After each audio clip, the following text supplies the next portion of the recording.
Good afternoon to all of you. আমার six semester স্টুডেন্টদের জন্য এই ক্লাস। তোমাদের সিলেবাসে আজকে আমি গ্রুপে জানিয়েছিলাম যে আলিগড় আন্দোলন সম্পর্কে একটি ক্লাস নেব। তো তোমাদের টপিক যেটা রয়েছে সিলেবাসে সেটা হচ্ছে যে সমাজ সংস্কারে আলিগড় আন্দোলন কতটা ভূমিকা পালন করেছিল মুসলিম সমাজ সংস্কারে, বিশেষ করে সৈয়দ আহমেদ খান। তো সেই সম্পর্কে একটি ছোট্ট ক্লাস আমি নেব তোমাদের, তার জন্যই এই রেকর্ডিং। প্রথমত ভারতবর্ষের এই ইংরেজ শাসন যখন প্রতিষ্ঠিত হলো তখন কি পরিস্থিতি ছিল সেটা নিয়ে একটু কথা বলে নিই, তাহলে তোমাদের বুঝতে সুবিধা হবে যে কোথা থেকে আলিগড় आंदोलन বিষয়টা এলো। तो आज का जो क्लास होगा वो अलीगढ़ मूवमेंट्स के ऊपर होगा, मेनली सोशल रिफॉर्मेशन के ऊपर। ইংরেজরা যখন আমাদের দেশে এলেন তখন ভারতবর্ষে যারা মুসলমান সম্প্রদায় ছিলেন তারা কিন্তু মুসলমান সম্প্রদায় কিন্তু ইংরেজদেরকে ভালো মনে মেনে নেয়নি। মূলত হিন্দু সম্প্রদায় যারা ছিলেন তারা কিন্তু পুরো ব্যাপারটাকে অ্যাকসেপ্ট করেছিলেন এবং সরকারের যে বিভিন্ন পদ, সরকারি উচ্চ পদে চাকরি থেকে শুরু করে শিক্ষা থেকে শুরু করে সমস্ত কিছু, যার ফলে তারা একটা কি হলো সমাজের দিকে এগিয়ে চললেন। কিন্তু মুসলিম সম্প্রদায় ইংরেজদেরকে তারা উল্টোভাবে নিচ্ছেন, কারণ তারা তারা তারা তারা মনে করছেন যে ভারতবর্ষে তাদের আগে তো মুসলমানদের শাসন ছিল, যার জন্য মুসলমানদের আজকের পরিণতির জন্য ইংরেজরা দায়ী। তো সেই জন্য তারা ভাবছেন যে ইংরেজদের কাছ থেকে আমরা কোনো রকমের সুযোগ সুবিধা নেব না, তার ফলে প্রভাব প্রতিপত্তি সম্মান সমস্ত দিক দিয়ে তারা যেন একটা পিছিয়ে পড়তে লাগলো, এবং সরকারি চাকরির ক্ষেত্রে তো বটেই। আজকের দিনে যে মুসলিম সমাজের যে পিছিয়ে পড়ার ব্যাপারটা রয়েছে সেটা কিন্তু সূচনাটা সেই সময়কালেতে। তো इससे पता चलता है कि जो दो कम्युनिटी है हमारे देश में, उस वक्त भी था अंग्रेज़ जब हमारे देश में आए थे उस वक्त जो हिंदू कम्युनिटीज़ थे वो आगे निकलते गए, क्योंकि वो एक्सेप्ट कर लिए अंग्रेज़ को और स्कूल में गए, बच्चे लोगों को स्कूल इंग्लिश मीडियम स्कूल में भेजे हैं और नौकरी भी लिए हैं और तरक्की करते गए। लेकिन जो मुस्लिम्स हैं वो सोचते थे कि मुस्लिम्स का जो आज का परिणति है उसका जिम्मेदार ये अंग्रेज़ वाले हैं, क्योंकि वो उन लोगों को आने से पहले हमारे देश में तो मुस्लिम शासन था, तो इसीलिए वो पीछे रहते गए, ना उन बच्चे लोगों को स्कूल में भेजे, ना नौकरी लिए, ना उनका कुछ हेल्प लिए। मतलब एक तरह से डिवीज़न जो मतलब हिंदू और मुस्लिम कम्युनिटी का जो इकोनॉमिकल अगर स्टेटस हम लोग अगर देखते हैं इस दौरान, तो बहुत आगे पीछे रहते चले गए। এই অবস্থাতে যেখানে এই ডিভিশন তৈরি হচ্ছে, এই অবস্থাতে আমাদের মুসলিম সমাজের দেশের মুসলিম সমাজে এবং যেমন আমাদের হিন্দু সমাজের মধ্যে একজন বিশিষ্ট নেতার আগমন ঘটেছিল, সেটা হচ্ছে রাজা রামমোহন রায়, যিনি হিন্দু সমাজের কুসংস্কারকে সমাজসংস্কার থেকে সমাজের সমস্ত ধরনের কুসংস্কারের বিভিন্ন দিককে তুলে ধরে এবং গুরুত্বপূর্ণ ভূমিকা নিয়েছিলেন। ঠিক একইভাবে সৈয়দ আহমেদ খান মুসলমান সমাজের কুসংস্কার দূর করে মুসলমান সমাজকে এগিয়ে নিয়ে যাওয়ার জন্য গুরুত্বপূর্ণ ভূমিকা পালন করেছিলেন। जैसे राममोहन ने हिंदू सोसाइटी की डेवलपमेंट के लिए, सोशल रिफॉर्म के लिए काम किए थे, ठीक उसी तरह सैयद अहमद खान हमारे देश में इस वक्त उभर के आए और मुस्लिम्स के लिए अच्छा काम किए। पहले ये देख लेते हैं कि सैयद अहमद खान का पहले थोड़ा सा जीवनी पढ़ लेते हैं। সৈয়দ আহমেদ খানের যে সময়কাল 1817 থেকে 1898 সাল পর্যন্ত, 1817 সালে দিল্লির একটা সম্ভ্রান্ত পরিবারে তিনি জন্মগ্রহণ করেন এবং বাল্যকাল থেকে তিনি অত্যন্ত ইন্টেলিজেন্ট ছিলেন। আরবি, ফার্সি, উর্দু এ সমস্ত ভাষা, ইসলামিক যে ট্র্যাডিশনাল যে ল্যাঙ্গুয়েজ সেগুলো তিনি জানতেন। একই সঙ্গে সঙ্গে ইংরেজি ভাষাও তিনি শিখছেন এবং ইংরেজ সরকারের অধীনে প্রথম জীবনে তিনি চাকরি করতে শুরু করছেন। 1857 সালে যখন আমাদের দেশে সিপাহী বিদ্রোহ চলছে তখন ভিন্ন ভিন্ন মানুষকে তিনি ইংরেজ শাসনের সময়কালে মানুষকে রক্ষাও করেছিলেন নিজের ঝুঁকি নিয়ে। তো তিনি তার যে প্রথম জবটা সেটা তিনি শুরু করছেন বিজনোর বলে যে জায়গায়, মানে সিপাহী বিদ্রোহের সময় তিনি আমিন পদে, সরকারি যে আমিন, surveyor as a surveyor at Bijnor in those days युक्त प्रदेश, तो सेंट्रल प्रोविंस, तो ये नौकरी का शुरुआत हो रहा है। এই নকরি করতে গিয়ে মানে এই যে সার্ভেয়ারের যে জবটা হয় না, বিভিন্ন জায়গায় তো জায়গা মাপে তো করতে গিয়ে তিনি মুসলিমদের তৎকালীন পরিস্থিতিটা খুব ভালোভাবে উপলব্ধি করেছিলেন এবং তারা কেন পিছিয়ে রয়েছেন সমসাময়িক হিন্দু সম্প্রদায়ের মানুষের থেকে, সেটা তিনি উপলব্ধি করতে পেরেছিলেন। এখন তার কাছে দুটো বড় মানে উদ্দেশ্য হয়ে দাঁড়ালো, যে তোমাদের প্রথমে বলেনি যে মানে ইংরেজরা কিন্তু মুসলমানদেরকে ভালো চোখে দেখছে না এই সময়, কারণ দেখতো না, কারণ তারা মনে করতেন যে 1857 সালে যে महाविद्रोह হয়েছে, अंग्रेज इस मुस्लिम्स वालों को भी अच्छी तरह से नहीं देखते थे। इसका बड़ा सबसे कारण है 1857 में जो रिवॉल्ट हुआ था, उसमें अंग्रेज वाले सोचते थे कि ज़्यादा से ज़्यादा मुस्लिम वालों ने विरोध किया है, युद्ध मुस्लिम वाले ने किया है, तो इसके चलते उन लोगों का तरक्की, उन लोगों का जो डेवलपमेंट्स कुछ भी इन लोगों के दिमाग में नहीं था, वो उन्होंने चाहते भी नहीं थे। मतलब कौन नहीं चाहते थे? अंग्रेज वाले नहीं चाहते थे। এই জন্য ইংরেজরা কখনই মুসলমান সম্প্রদায়ের এই সময়টাতে, যখন সৈয়দ আহমেদ খান সামনে আসার কথা আমি বলছি, তখন কিন্তু এখানে কিন্তু এই মানে মুসলমান সম্প্রদায়ের কোনো উন্নতির কথা ইংরেজরা কিন্তু ভাবেনি। এই ব্যাপারটা কিন্তু সৈয়দ আহমেদ খান ধরতে পেরেছিলেন। তার জন্য তার কাছে দুটো জিনিস হয়ে দাঁড়ালো। এক, ইংরেজদেরকে বোঝানো যে ইংরেজরা যাতে করে মুসলমানদের ফেভারে আসে, আবার উল্টে মুসলমানদেরকে বোঝানো যাতে করে তারা ইংরেজ যে একটা প্রতিবন্ধকতা তাদের ভাবনার মধ্যে রয়েছে সেটাকে কাটিয়ে ওঠা। প্রথমটা তিনি শুরু করলেন। তিনি যেহেতু ইংরেজদের অফিসার হিসেবে কাজ করতেন, तो তার জন্য তার সঙ্গে ইংরেজদের ভালো সম্পর্ক ছিল, बहुत अच्छा रिश्ता था अंग्रेज के साथ, क्योंकि वो नौकरी करते थे। এখন ইংরেজদের তিনি বোঝানোর চেষ্টা করলেন যে ভারতবর্ষের মুসলমানদের সম্পর্কে আপনাদের যে ধারণা রয়েছে সেই ধারণাটা সম্পূর্ণরূপে ভুল। মুসলমানরা কখনোই ইংরেজ বিরোধী নয়। তারা इंग्रेजদেরকে তিনি বোঝাতে সচেষ্ট হচ্ছেন, ये उनको समझाने की उन लोगों को समझाने की कोशिश कर रहे हैं कि जो भारतीय जो मुस्लिम्स हैं वो अंग्रेज विरोधी नहीं है। भारतवर्ष में अंग्रेज का जो सोच था वो, क्योंकि इस्लाम के जो धर्म ग्रंथ हैं कुरान, उसमें ज़्यादातर बातें जो है विरोधी बातें लिखे गए हैं। मतलब अंग्रेज़ मतलब क्रिश्चियन, और वो लोग धर्म युद्ध के बारे में बातें बोल रहे हैं, ऐसा नहीं था। সৈয়দ আহমেদ খান এটা কিন্তু বোঝাতে সমর্থ হলেন যে ভারতবর্ষের যে ইসলামের ধর্মগ্রন্থ সেখানে শুধু ইংরেজ বিরোধিতা রয়েছে, ধর্মযুদ্ধের কথা বলা আছে, এমনটা কিন্তু নয়। কোনো ক্রমেই মুসলমানদের দ্বারা তিনি এটাও সচেষ্ট হন, কোনো ক্রমে মুসলমানদের দ্বারা এই যে 1857 সালে বিদ্রোহ হয়েছে, এটা মুসলমানদের দ্বারা কিন্তু কোনো ক্রমে সংগঠিত হয়নি। এবং এর জন্য তিনি দ্য লয়াল মোহামেডানস অফ ইন্ডিয়া 1860-তে একটি তিনি গ্রন্থ লিখছেন, যেখানে তথ্য প্রমাণ সহকারে তিনি দেখাচ্ছেন যে ভারতবর্ষের যে 1857 সালের যে বিদ্রোহ, সেই বিদ্রোহে কিন্তু মুসলমানদের অংশগ্রহণের সংখ্যা খুব কম ছিল। এবং তিনি এটাও প্রমাণ করার চেষ্টা করছেন এই গ্রন্থের মাধ্যমে যে তারা এমন এমন জায়গায় বিদ্রোহেতে মুসলমানরা বরং ইংরেজদের বিদ্রোহ দমনে সাহায্য করেছেন এবং দমন করতে সাহায্য করেছেন। অর্থাৎ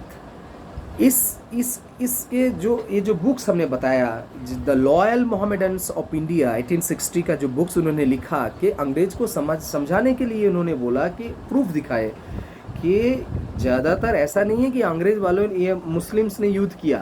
बहुत सारे जगह ऐसा भी है कि वहाँ पर अंग्रेज के अगेंस्ट में जो युद्ध हुआ था, वो युद्ध रोकने के लिए भी बहुत सारा काम किए थे। এই কথার মাধ্যমে ইংরেজরা তাকে বিশ্বাস করতে শুরু করলেন এবং সৈয়দ আহমেদ খানের যে উদ্দেশ্য, ইংরেজদের সঙ্গে সম্পর্ক স্থাপনের যে উদ্দেশ্য, সফল হয়ে গেল। এবং এর ফলে কি হলো, তিনি হিন্দুদের বিরুদ্ধে, কাদের বিরুদ্ধে, সেই সময় যারা উচ্চশিক্ষিত চাকরি করছেন সেই সমস্ত হিন্দুদের বিরুদ্ধে মুসলমানদের কাজে লাগানোর উদ্দেশ্যে, মুসলমানরা যে ইংরেজদেরকে সাহায্য করবেন সেটা কিন্তু সহযোগিতার হাত বাড়িয়ে দেবেন, এটা কিন্তু তিনি ইংরেজদেরকে বোঝাতে সমর্থ হয়েছিলেন এবং সেই কাজটা কিন্তু করতে তিনি শুরু করলেন। এটা কেমন অদ্ভুত একটা বিশেষ বৈশিষ্ট্য যে সেই সময় উচ্চশিক্ষিত হিন্দু সম্প্রদায়ের এগেনস্টে মুসলমানরা যে ইংরেজদেরকে সাহায্য করবেন তা সেটা একটা প্রতিশ্রুতি তিনি ইংরেজদেরকে দিচ্ছেন এবং সে কাজটা শুরু করে দিয়েছেন। এই প্রসঙ্গে একটু বলে নিই, কারণ আমাদের সেই সময় যারা কলকাতার বেস্ট করে যে বুদ্ধিজীবী সম্প্রদায়ের আগমন ঘটছে 1855 মানে আমাদের 1885-এ যে আমরা দেখেছি জাতীয় কংগ্রেস, তার তো বেশিরভাগ লিডার হিন্দু সম্প্রদায় থেকে আগত হয়েছিলেন। কিন্তু তার আগে যে কলকাতাতে যে পরিবেশ তৈরি হয়েছিল ইন্টেলেকচুয়াল পার্সনদের, যেটা ইংরেজ বিরোধী মনোভাব, সেটা কিন্তু কাজে লাগাতে চাইছেন মুসলিমদেরকে তাদের এগেনস্টে করে সৈয়দ আহমেদ খান। মেন উদ্দেশ্য মুসলমান সম্প্রদায়ের ডেवलपमेंट।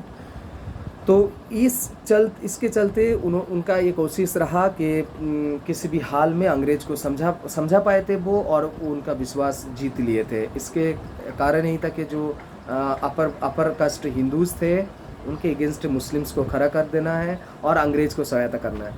तो দ্বিতীয় যে কাজটা সৈয়দ আহমেদ খান করলেন সেটা হচ্ছে যে তিনি এবার মুসলমানদের বোঝাচ্ছেন। আর তিনি বলছেন যে ইংরেজ মুসলমানদের তিনি যেটা মানে প্রথমেই যেটা বোঝানোর চেষ্টা করছেন যে আপনাদের ইংরেজি শিক্ষা এবং আধুনিক সমাজ গঠন করতে গেলে আপনাদেরকে কিন্তু ইংরেজদের সাহায্য চাই, এবং এটা ছাড়া কিন্তু কোনো উপায় নেই। इसके अलावा कुछ उपाय नहीं है। अंग्रेज के साथ आपको सहायता करना ही है और लेना ही है फैसिलिटीज़, स्पेशली इंग्लिश एडुकेशंस। মুসলিম যারা রক্ষণশীল সেই সময়ে লিডার্স ছিলেন, ধর্মীয় সম্প্রদায়ের মানুষ ছিলেন, তাদেরকে তিনি বলছে তাদের বিরুদ্ধে এক প্রকার তিনি জেহাদ ঘোষণা করছেন। জেহাদ মিনস বিরোধিতা। তো এক তরহসে কীভাবে তিনি এটা শুরু করছেন দেখো, সেটা হচ্ছে যে তিনি মুসলমান সম্প্রদায়দের বোঝাচ্ছেন যে মুসলমান সম্প্রদায়ের আমি মানছি মুসলমান সম্প্রদায়ের একমাত্র ধর্মগ্রন্থের নাম কোরআন, এবং তিনি মুসলমান সম্প্রদায়কে এটা বোঝাতে সমর্থ হচ্ছেন যে কোরআনে কখনোই ভুল লেখা নেই, কোরআনে ভুল লেখা নেই, एक भी वर्ड कुरान में गलत नहीं लिखा हुआ है।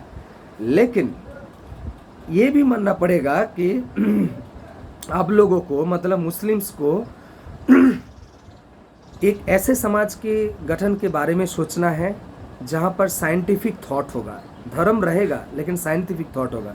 माने এমন একটি যুক্তিহীন সমাজ, প্রথা, অন্ধবিশ্বাস এবং সমাজের গোঁড়া এবং ভ্রান্ত বুদ্ধিসম্পন্ন মানুষদের এর মোল্লাদের যেন নির্দেশকে তিনি প্রত্যাখ্যান করে দিয়ে তিনি একটা এমন সমাজ গঠনের কথা বলছেন, মুসলমানদের আহ্বান জানাচ্ছেন যেখানে হবে একটা বিজ্ঞানসম্মত সমাজ, এবং এই বিজ্ঞানসম্মত সমাজকে তিনি গঠন করতে চাইছেন। এবং এতে তিনি বোঝানোর চেষ্টা করছেন যে ধর্ম থাকবে, কোরআন থাকবে, কিন্তু সেখানে বিজ্ঞানের বিরোধী যদি হয় সেটাকে মানা উচিত নয়। কারণ আমাদেরকে একটা জাতিগোষ্ঠী হিসেবে যেটা মানে দীর্ঘদিন ধরে যে নিষেধাজ্ঞা আমাদের উপর রয়েছে, আমরা যে পিছিয়ে রয়েছি, মুসলমান সম্প্রদায় পিছিয়ে রয়েছে, অর্থাৎ সৈয়দ আহমেদ খান এটা বোঝাতে সমর্থ হচ্ছেন যে इतने सालों से हम लोग जो पीछे रहे हैं, जो कम्युनिटी आगे चला गया, इसका यही कारण है कि धर्म को सामने से लेके आप लोग खड़ा कर देते हो, और कुछ भी चीज़ अगर वो साइंटिफिकली ठीक नहीं है उसको विश्वास मत करो। तो এটা কিন্তু মুসলমান সম্প্রদায়ের বোঝানোর চেষ্টা করলেন যে আপনারা প্রচলিত শিক্ষা নিন, অর্থাৎ ইংলিশ এডুকেশন, এবং এর মাধ্যমে ছাড়া আপনাদের মুক্তির কিন্তু উপায় কিন্তু আর নেই। এছাড়া তিনি আর একটা জিনিসকে সামনে তুলে ধরার চেষ্টা করছেন, সেটা হচ্ছে যে মুসলিম নারী শিক্ষা এবং নারীদের মুক্তি, এছাড়া পর্দা প্রথা, আর এছাড়া বাল্য বিবাহ, जो इतने सारे जो हैं जो लेडीज़ का जो मतलब मुस्लिम्स कम्युनिटी में जो फीमेल एजुकेशन के बहुत पीछे थे, फीमेल के जो ऊपर बहुत सारे नियम कानून थे, वो भी पीछे रहने का कारण बन चुका था उस वक्त। तो सैयद अहमद खान ने बोला कि जैसे कम उम्र में शादी करवा देना और ज़्यादा से ज़्यादा तलाक सिस्टम जो उस वक्त था उसको भी विरोधिता करने लगे थे, उसके विरोध में चले गए थे, और अंग्रेज़ को ये समझाए थे कि मुस्लिम्स को हेल्प करने के लिए, और मुस्लिम वालों को उन्होंने ये समझा लिए थे कि আপনারা অন্ধবিশ্বাস ত্যাগ করুন, আপনারা অন্ধবিশ্বাস ত্যাগ করে আধুনিকতার পথে আসুন, এবং মুসলমানদের স্বাধীনভাবে চিন্তা ভাবনা করতে হবে, এবং সমালোচনামূলক দৃষ্টিভঙ্গিতে তিনি মুসলমান সমাজকে গড়ে তুলতে সমর্থ হলেন। অর্থাৎ তিনি একটা ব্যালেন্স তৈরি করে দিলেন, এমন একজন ব্যক্তিত্ব যিনি ইংরেজদেরকেও বোঝালেন আবার মুসলমান সম্প্রদায়কেও তিনি বোঝাতে সমর্থ হলেন যে তোমাদের ডেভেলপমেন্টের জন্য ইংরেজদের সাহায্য দরকার। এমত অবস্থায় মুসলমান সম্প্রদায়ের কী উন্নতি করলে ভালো হবে সেই জন্য তিনি নিজে উদ্যোগে বেশ কিছু পদক্ষেপ গ্রহণ করেছিলেন। তার মধ্যে সবথেকে বড় পদক্ষেপ 1864 সালে 1864 তিনি গাজীপুরে তিনি একটি ইংরেজি বিদ্যালয় স্থাপন করলেন, যেখানে इंग्लिश जो स्कूल 1864 गाजीपुर पर उन्होंने एक स्कूल का उद्घाटन किए, उन्होंने स्कूल का स्थापना किए वहाँ पर, और बहुत सारे लोग पढ़ने लगे, बच्चे लोग मुस्लिम्स कम्युनिटी से वहाँ पर जाने लगे। मतलब इनका जो मेन मोटिव्स था वो साइंस बेस्ड एजुकेशन होना चाहिए और अंग्रेजी एजुकेशन होना चाहिए। इससे क्या होगा, वो फ़र्क मिटेगा। মুসলিমদের তো বইপত্র ছিল না সেই সময়, তার জন্য তিনি তো উর্দু ভাষা খুব ভালো জানতেন, তার জন্য তিনি ইংরেজি থেকে উর্দুতে নানান বইকে তিনি ট্রান্সলেট করছেন এবং মুসলমানদের মধ্যে সেটা প্রচার করছেন। 1865 তিনি প্রতিষ্ঠা করছেন scientific society. Scientific society means science নিয়ে যেখানে আলাপ আলোচনা হবে। এবং 1870 সালে তিনি যখন আবার ইংল্যান্ড থেকে ফেরত আসছেন, তখন তিনি মুসলমান সম্প্রদায়দের মধ্যে যাতে সচেতনতা বাড়ানো যায়, যে कॉन्शियसनेस अगर मतलब बढ़ाया जाए ये मुस्लिम्स कम्युनिटी के अंदर, इसलिए उन्होंने शुरुआत किए उर्दू का एक अखबार जिसका नाम है तहजीब अल अखलाक। तहजीब अल अखलाक ये उर्दू का एक अखबार उन्होंने शुरू किए। তো ইংল্যান্ড থেকে ফেরত এসে পর তিনি জনসচেতনতা বাড়াতে চাইছেন মুসলমান সম্প্রদায়ের মধ্যে। তার জন্য তিনি উর্দুতে কথা বলেন মুসলমান সম্প্রদায়ের বেশিরভাগ মানুষ, তার জন্য তিনি উর্দুতে একটা পত্রিকা প্রকাশ করলেন, তার নাম তহজিব আল আখলাক। তো এই পত্রিকা এবং তার সঙ্গে তিনি একটা সংস্থা তৈরি করার চেষ্টা করছেন, সেটার নাম হচ্ছে committee for advancement of learning among the Mohammedans of India. এই অর্গানাইজেশনটাকে তিনি স্থাপন করছেন এবং এর মাধ্যমে মুসলিম এডুকেশনকে যাতে করে দ্রুততার সঙ্গে বাড়ানো যায় সেই উদ্যোগ সৈয়দ আহমেদ খান তিনি কিন্তু শুরু করছেন। সৈয়দ আহমেদ খানকে আমরা যেটা নিয়ে সব থেকে বেশি মনে রেখেছি সেটা হচ্ছে 1875 তিনি প্রতিষ্ঠা করেছিলেন আলিগড়ে, উত্তরপ্রদেশের আলিগড়ে অ্যাংলো ওরিয়েন্টাল কলেজ, যেটা 1920-তে আলিগড় বিশ্ববিদ্যালয় রূপে পরিবর্তিত হয়েছে। এই প্রতিষ্ঠানটির মধ্য দিয়ে তিনি मतलब अभी बताया कि 1875 उनका सबसे बड़ा कंट्रीब्यूशन मुस्लिम्स कम्युनिटी के लिए था कि अलीगढ़ एंग्लो ओरिएंटल कॉलेज का स्थापना करना, जो बाद में 1920 में जाके यूनिवर्सिटी बन गया। आज वो सेंट्रल यूनिवर्सिटी अलीगढ़ मुस्लिम यूनिवर्सिटी। और भारतवर्ष के जो इस्लाम मुस्लिम कम्युनिटी की जो डेवलपमेंट में ये यूनिवर्सिटी इतना योगदान है, अभी भी है, मतलब इसका कोई किसी भी तरह से आकलन नहीं किया जा सकता। এই সময় একটা সিস্টেম ছিল যে এই ইউনিভার্সিটির এই প্রতিষ্ঠানগুলোকে চালানো, বিশেষ করে এই অ্যাংলো ওরিয়েন্টাল কলেজকে স্থাপন মানে চালানোর জন্য, ড্রাইভ করার জন্য সেই সময় যারা গভর্নর ছিলেন হয়ে আসতেন, তারা কিন্তু এই সময় প্রায় শিক্ষা প্রতিষ্ঠানে আসতেন এবং হেল্প করতেন। বিশেষ করে লর্ড नॉर्थ ब्रुक जिसका टाइम पीरियड था 1872 टू 1876, इस दौरान उनका गवर्नर जनरलशिप था। तो वो बहुत ही मानते थे अलीगढ़ एंग्लो ओरिएंटल कॉलेज की जो स्थापक सैयद अहमद खान को, और उस कॉलेज को भी बहुत प्यार करते थे। इसलिए उन्होंने अपने तहवील से, अपना जो अकाउंट से उन्होंने 10,000 रुपये उनको डोनेशन भी दिए थे उस अलीगढ़ एंग्लो ओरिएंटल कॉलेज को, क्योंकि मुस्लिम्स जो एजुकेशन है उसको बढ़ावा देने के लिए। तो 10,000 টাকা ডোনেশন তিনি দিচ্ছেন লর্ড নর্থ ব্রুক নিজের ব্যক্তিগত তহবিল থেকে, যাতে করে মুসলিম এডুকেশনটা ব্যাপারটা আরও জোরদার হয়। 1886 সৈয়দ আহমেদ খান মুসলিম শিক্ষা সম্মেলন নামে একটি অর্গানাইজেশন তৈরি করার চেষ্টা করছেন, যার মাধ্যমে যাতে মুসলমান সম্প্রদায়ের মধ্যে আগ্রহ আরও দ্বিগুণভাবে বাড়ে, মুসলমান সমাজ সামাজিক সাংস্কৃতিক রাজনৈতিক চিন্তাধারার মধ্যে যাতে তাদের ভাবনা চিন্তা বিবর্তিত হয়। अर्थात ये अलीगढ़ मतलब मुस्लिम शिक्षा सम्मेलन करके एक ऑर्गेनाइजेशन वो बनाए। इसका मेन मोटिव यही था कि मुस्लिम समाज में सोसाइटी और एजुकेशंस एंड कल्चरल और जो पॉलिटिकल अवेयरनेस बढ़ावा देना है मुस्लिम कम्युनिटी के अंदर।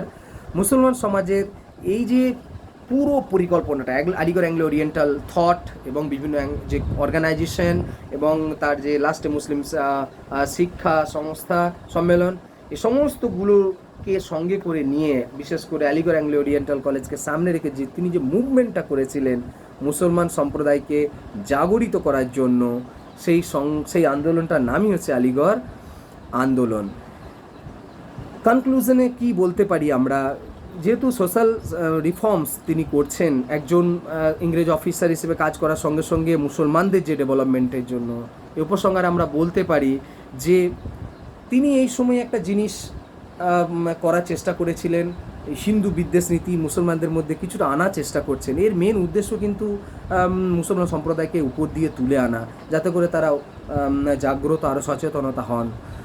বাঙালি বিদ্বেষ তিনি এটা একটা তৈরি করার চেষ্টা করেছিলেন যে বেশিরভাগ শিক্ষিত সম্প্রদায়টা তো বাংলা, এবং কারণ আমাদের কলকাতা রাজধানী ছিল, বাংলাতে তাতে বাংলার লোকেরা অনেক এগিয়ে যাচ্ছে, বাংলার হিন্দু সম্প্রদায় এগিয়ে যাচ্ছে, এই ব্যাপারটা কিন্তু তিনি ভারতীয় মুসলমান সম্প্রদায় বিশেষ করে ওই সেন্ট্রাল প্রভিন্স মুসলমান সম্প্রদায়ের মধ্যে জাগরণের চেষ্টা করেছিলেন। কংগ্রেস বিদ্বেষ তিনি সবসময় মনে করতেন যে জাতীয় কংগ্রেসের যে সংগঠনটা রয়েছে সেটা হচ্ছে হিন্দুদের সংগঠন, এবং যে অর্গানাইজেশন তৈরি হচ্ছে সেই সময়টাতে তৈরি হব অবস্থায়, তো তিনি মনে করতেন সবসময় যেটা একটা মানে হিন্দুদের অর্গানাইজেশন, এরা মুসলমানদের নিয়ে কিছু ভাবে না, তাই ওদের প্রতি কংগ্রেসের প্রতি ঝুঁকবেন না, এটা কিন্তু তিনি মনে করতেন। আর আরেকটা জিনিস যেটা করেছিলেন তিনি সেটা হচ্ছে ইংরেজ তোষণ শব্দটার অর্থ হচ্ছে ইংরেজদের ফেভারে মুসলমান সম্প্রদায় যাতে কাজ করে সেটা তিনি করার চেষ্টা করেছিলেন এবং করেও দিয়েছিলেন, এবং মুসলমানরা যাতে ইংরেজদেরকে সাপোর্ট করেন, ফেসিলিটিসগুলো নেয়, এর মেন উদ্দেশ্য ছিল ওই জায়গায়। मतलब ये जो हिंदू विद्वेष, बंगाली विद्वेष, बंगाल विरोधी जो है कांग्रेस विरोधी थॉट्स और अंग्रेज के साथ उनके सहमत मन के चलना है, इस तरह की थॉट उन्होंने क्रिएट कर दिए थे उस वक्त भारतवर्ष के मतलब सेंट्रल प्रोविंस के मुस्लिम्स कम्युनिटी के अंदर। और इसके चलते क्या हुआ, इस थॉट को सामने लेके उन्होंने मुवमेंट चलाए, এই তত্ত্বটাকে সামনে রেখে তিনি আলিগড় আন্দোলনকে চালিয়েছিলেন, এবং আলিগড় আন্দোলনকে চালাতে গিয়ে তিনি বেশ কিছু যুবক নেতাদের সাহায্য পেয়েছিলেন, যাদের মধ্যে বিশিষ্ট নেতাদের নাম পাওয়া যায় চিরাগ আলী, উর্দু কবি আলতাফ হুসেন আলী, এবং মৌলানা শিবলি নোমানি, নাজির আহমদ এবং কবি হালি, শিক্ষাবিদ বিখ্যাত মানুষ ছিলেন খুদা বক্স। তো এদের সাহায্য তিনি পেয়েছেন এবং এনাদেরকে সামনে নিয়ে তিনি আন্দোলন করেছিলেন। मतलब एक तरह से हम बोल सकते हैं कि अलीगढ़ मूवमेंट्स में सैयद अहमद खान अकेले नहीं थे, इसके साथ एक बहुत बड़ा टीम बन गया था जिसके नाम अभी हमने बताया, चिराग अली, अल्ताफ़ हुसैन अली, मौलाना शिबली नुमानी, नज़ीर मोहम्मद, कभी हाली और खुदा बख्श। उस वक्त के महान बहुत ही शिक्षित मुस्लिम पर्सन्स थे ये लोग, उन्होंने भी इन सब लोग मिलके अलीगढ़ मूवमेंट को उन्होंने चलाया था। এক কথা আমি উপসংহারের শেষে বলতে পারি বা বলতে চাই তোমাদের যে সৈয়দ আহমেদ খানের দুটো থট আমরা দেখব, একটা সমাজ সংস্কার এডুকেশন সংস্কার হিসেবে শিক্ষা সংস্কারের দিক, আর একটা হচ্ছে পলিটিক্যাল দিকটা আজকের আলোচনার বিষয়বস্তু নয়, তবু এইটা কথাটা মনে রাখবে যে সৈয়দ আহমেদ খান মুসলমানদের হয়তো পলিটিক্যাল দিক দিয়ে ইংরেজদের মানে তোষণ করা নীতিতে বিশ্বাসী হতে বলেছিলেন। এর কারণ ছিল মুসলমান সম্প্রদায় এতটাই পিছিয়ে ছিলেন, তাদের ডেভেলপমেন্ট দরকার ছিল, সেটা করতে গিয়ে তিনি এটা করেছিলেন।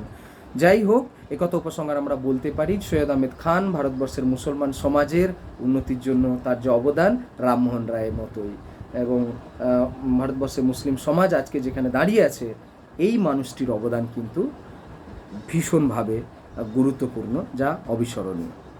ওকে, তো তোমরা একটা নোটস করবে। তো আজকের মতোই এখানের ক্লাস শেষ হচ্ছে, আবার নেক্সট ক্লাসে দেখা হবে, অ্যান্ড থ্যাংক ইউ।